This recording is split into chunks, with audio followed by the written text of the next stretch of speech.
Fl-aħħar rapport annwali tiegħu dwar il-programm ta' ċittadinanza b'investiment, ir-regolatur tal-programm Carmel De Gabriele sostna li matul is-sena li għaddiet komplet ix-xejra l-isfel fl-applikazzjonijiet.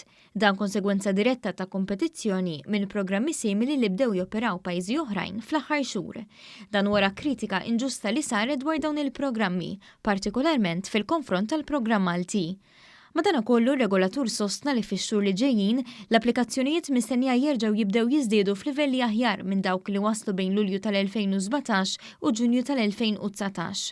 Is-Sur Carmel De Gabriele tenna diżappunt tiegħu fil-konfront ta' missjonijiet li ġew Malta mill-Kummissjoni Ewropea u mill-Parlament Ewropew li ddeċidew li jikkritikaw il-programm bla ma lanqas talbu laqgħa mal-uffiċċju tiegħu jew tal-anqas analizzaw ir-rapporti annwali.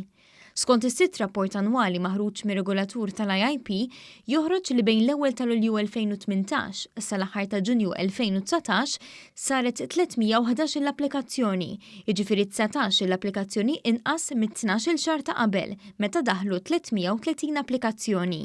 L-applikazzjonijiet kienu ġejjin minn 7 reġuni differenti tad-dinja. Bl-akbar ammont ta' applikazzjonijiet baqgħu jsiru mir-reġjun tal-Ewropa, segwit minn dak Asjatiku. Ir-rapport juru wkoll li l-ammont ta' applikazzjonijiet approvati wara proċess ta' skrutinju kien jammonta għal 237 applikazzjoni. Matul dan il-perjodu l-att applikazzjonijiet li ġew rifjutati u irtirati kienu jammontaw għal 115, medja ta' 10 applikazzjonijiet fix-xahar. Dan kien ifisser 33% tal-applikazzjonijiet.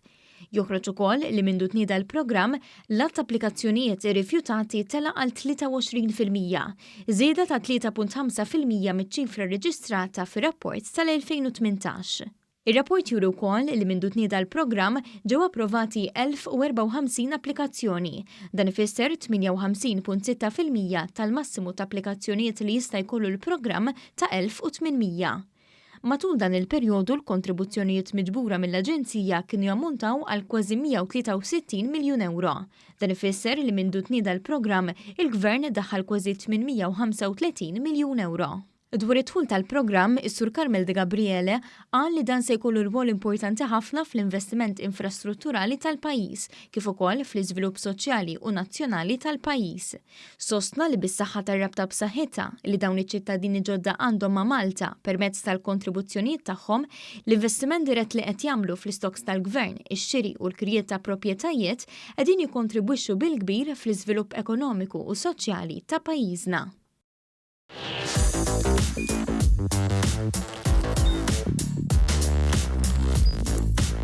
Idħol fuq one.com.mt u hemmhekk tista' tara l-programmi kollha li jxandru fuq One permezz ta' One Play.